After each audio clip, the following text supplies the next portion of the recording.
In a small, quiet village nestled between rolling hills and vast fields, lived an elderly woman named Mrs. Martha. She was a frail figure, her silver hair tied neatly in a bun, and her face etched with the lines of a long, eventful life. For the past decade, Martha had lived alone in her modest cottage. Her only son had disappeared 10 years ago without a trace, and her husband had passed away 7 years later, leaving her with only memories and the aching weight of solitude. Life was a routine of tending to her small vegetable garden, feeding the chickens, and staring out the window at the vast expanse of land she and her husband had once cultivated together. But with her advancing age and dwindling strength, even these small tasks became burdensome. It was during one such difficult day that her life took an unexpected turn. Liam, a 15-year-old boy from the house next door, knocked on Martha's door, holding a basket of fresh fruits. "Good afternoon, Mrs. Martha. Mom thought you'd like some fruits," he said, his kind eyes meeting hers. Martha's heart softened at his gesture, and from that day forward, Liam began visiting her regularly. What started as occasional visits soon turned into daily routines. Liam would help Martha weed the garden, carry heavy bags of fertilizer, and even repair the creaking gate. He listened attentively to her stories, tales of her youth, her courtship with her late husband, and the bittersweet memories of her son. One warm summer day, Martha invited Liam to sit with her under the shade of an old oak tree in her backyard. They sipped lemonade as she recounted the first time she met her husband, George. "He was a charming man, you know," she said, her eyes twinkling. "He had this way of making everyone feel special." Liam smiled, imagining a younger Martha and George dancing under the stars. Liam's parents, understanding Martha's loneliness, encouraged their son's kindness. They often sent meals over and invited Martha to their family dinners. To Liam, Martha was more than a neighbor, she became the grandmother he had lost years ago. One rainy afternoon, Martha shared her deepest sorrow with Liam. Sitting by the fireplace, her trembling hands clutching a cup of tea, she said, "Liam, my boy, not a day goes by that I don't wonder where my son is. I dream of him walking through that door, calling out to me like he used to. But it's been so long. I fear I'll never see him again." Liam's heart ached for her. "I'm here for you, Mrs. Martha. I'll help you with anything you need. You're not alone." As the years passed, Martha's health declined. Liam, now in his late teens, remained steadfast in his support. He accompanied her to doctor's appointments, cooked meals for her, and read her favorite books aloud. The bond between them grew stronger with each passing day. One crisp autumn morning, Martha handed Liam a small, worn box.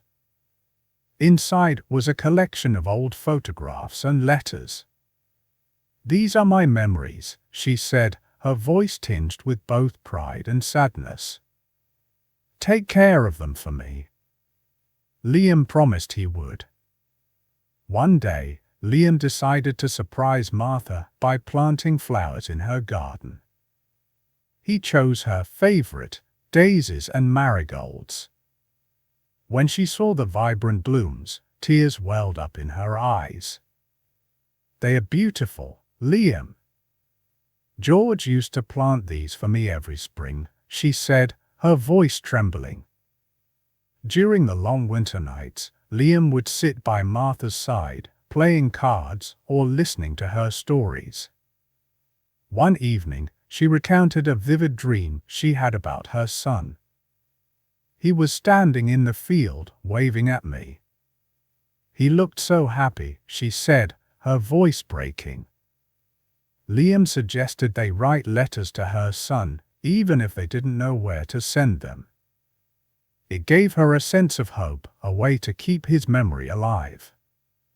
Together, they penned heartfelt messages filled with love and longing. Martha's birthday was a quiet affair. Liam and his parents prepared a small celebration for her. They baked a cake, decorated the living room, and sang her favorite songs.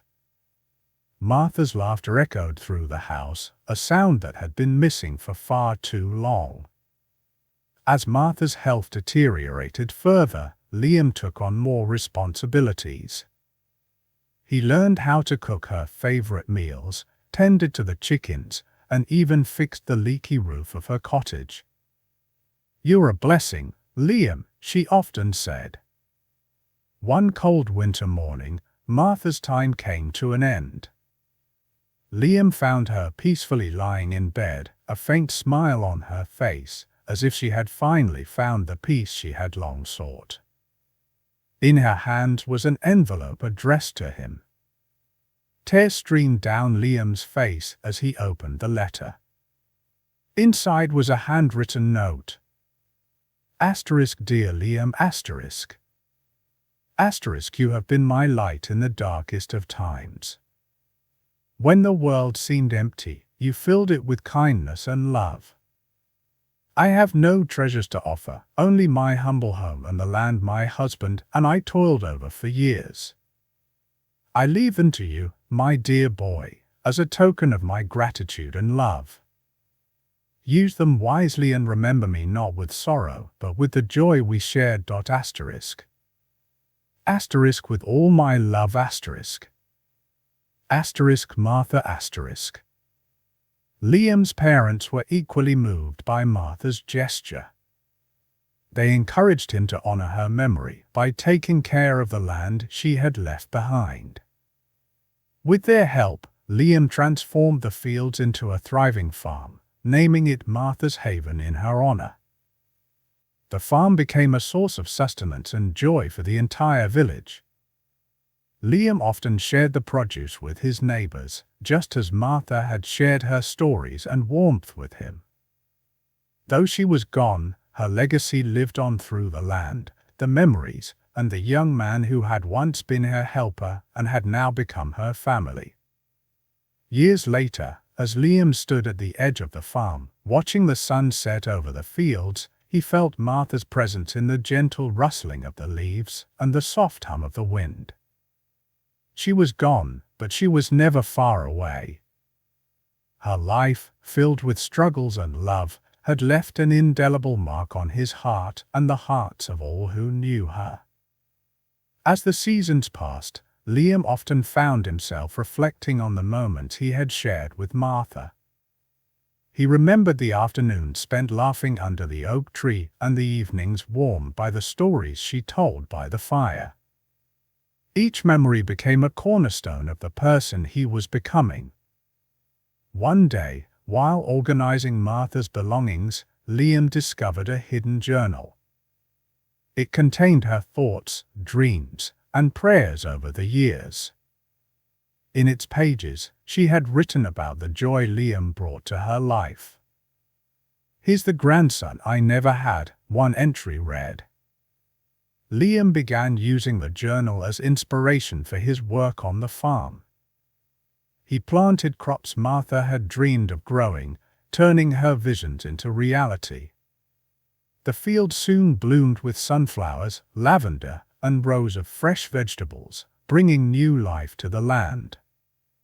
The farm also became a place of learning for the village children. Liam started a small gardening club, teaching them how to care for plants and respect the land. He often shared Martha's wisdom, passing down her stories and values to the next generation.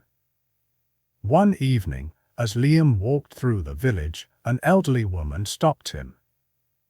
"You've done wonders with Martha's place," she said. "She would be so proud."